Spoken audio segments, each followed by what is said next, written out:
February 1st, 2020, Minneapolis, Minnesota. Rear flat, blew out the old tread with a little piece of glass. Gonna stick a tube in it, keep going. This was a great idea.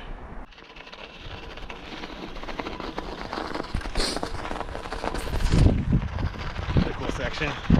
See if I can do it one-handed without shifting.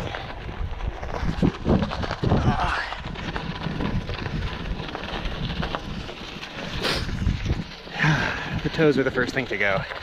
Got some eBay boots, 40 bucks. They were Lakes. See if they save me.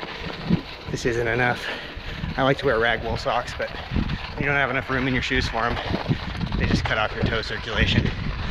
So I'm just wearing some windstopper socks, but ragwools with like a windstopper layer in a little too big for you winter boot with windproof shoe covers on them. That's probably the solution. I used to just wrap layer after layer of stuff over my feet, packing tape and hand warmers to the outside and stuff. Anyways, the hardest thing for me is the feet. They're the first to go.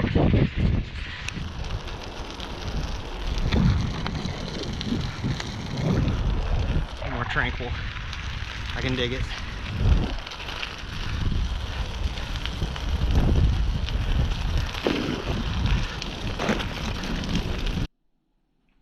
Well, I'm gonna ride this today. Yeah, this is gonna be great. Okay, today the shoes, running these old CDs that are a little big. This is the secret ingredient right here that I didn't have yesterday that I froze my foot off. Also, I'm not even running this, and I'm running them super loose. And I'm gonna put these bad boys on top, and then these bad boys. I don't care about these companies. That's just like, you get the basic principles here. Like, old team kit and stuff is a really good place to get a cheaper like thermal jacket. I got this on like a used pro equipment website. It was like 20 bucks, and these things new are like $8 million. So it's like devastatingly ugly, but thermally excellent. Crossing a puddle. Crossing a puddle with your feet out kind of gives you an opportunity to stretch the old hips and glutes out. Don't get your shoes wet and soak your toes and freeze them later. Just unclip safely. Only on safe puddles you can see the bottom of it and start to be going slow. Unclip and kind of spread eagle to keep your feet up high and keep them dry. It's a good way to get across puddles when you're just kind of cruising and building base and it's just thawed out. No need to soak the toes, just to keep hitting the power number. Work smarter, not harder here, guys. This thing feels pretty nice after riding around on studded tires. And just jam. This is a good reason to run mountain bike cleats, but it's worth it.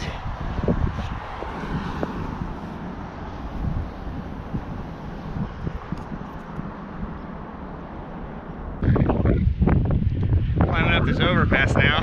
My cleats are still kind of a little too icy to clip in, but sometimes I just like kind of ride on them a little bit and see if it sort of gives way. It's the Canadian Pacific Yard down there. This is a cool little section of road. See things from an interesting vantage point on the bike.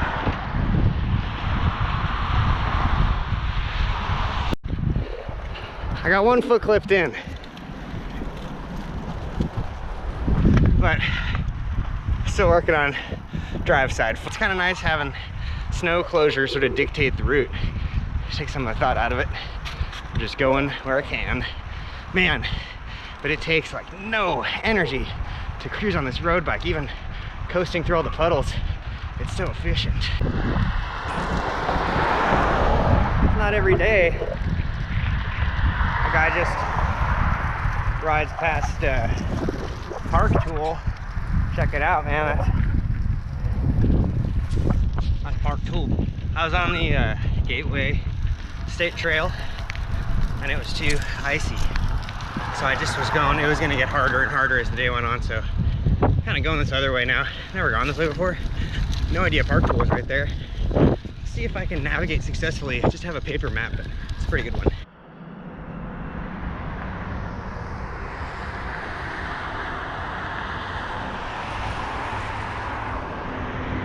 Well guys, I made it back to the known route after a lot of crazy suburban sludge riding. I got a flat from a piece of grit, so I've got flat hands now. But this will be 100K for February 2nd in Minnesota. That's pretty unusual to be able to do that if you're me and you don't have, you know, $500 boots and stuff, but get one of these days. Definitely the iterative process on my footwear solution. Should have run some plastic bags over the socks today because I'm riding a race bike with no fenders and just splashed the heck out of my toes. So if you're rolling fenderless in the puddle season, definitely wool socks are a must, but if they're gonna get them wet, you might as well bag them for a little full waterproof vapor barrier action.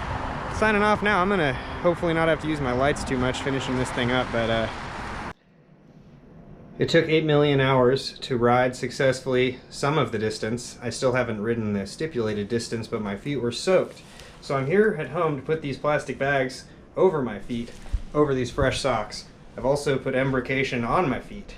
This trifecta of fresh variables will see me through. Took off the big booties, but only got an hour left. My road bike is so dirty from the other day, like just covered in sludge and grit. But what I'm here today to do is show you how easy it can be to wash a road bike. You don't need a highly developed outdoor system. Let's check this thing out. It's actually just logs. And then it's really sketchy. I need to redo it, but like there's my axle holder.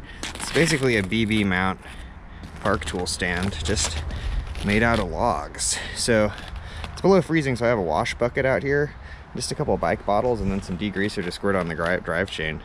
That's it. We're just gonna get work on it. Got to fill up the bottles a bunch of times and just squirt them until they're empty and start over. It's no hose or pressure wash. You could just do it this way. It's good enough. It takes a little extra time.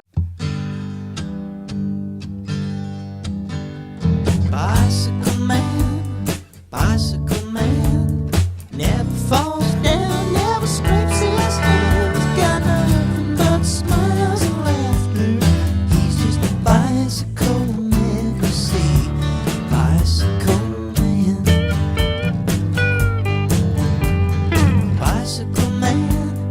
Bicycle man, wants a real love, sick of one night stands, took off on the morning after, hopped on his bicycle man, you see, he's a bicycle man.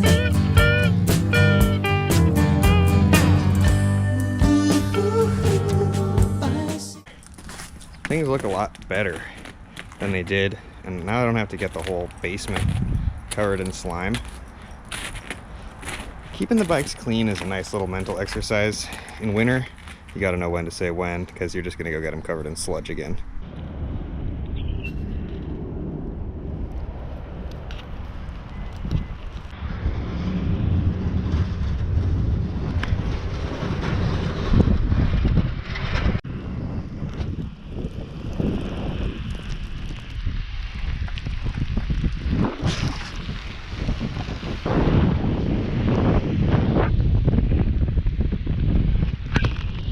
This bike has some 37s with studs that I got for free. It's fixed like pretty low gear, really high handlebars, flat pedals, all parts sourced from free scrap except for the rear fixed wheel, which I paid for. It's great for this type of riding.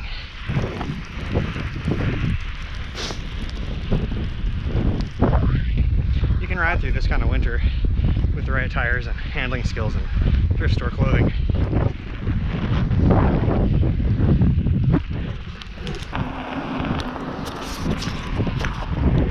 Looks like only fat bikes are gone here so far. Cutting fresh. Fresh tracks.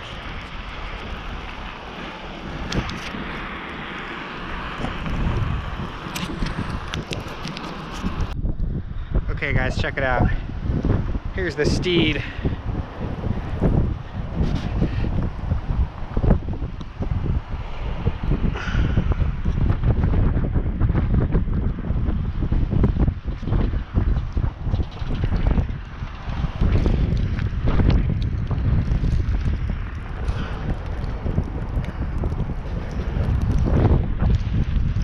Wool is a great material because it stays warm when it gets wet or sweaty. There is another way. You don't have to spend $8 million to go ride your bike in winter.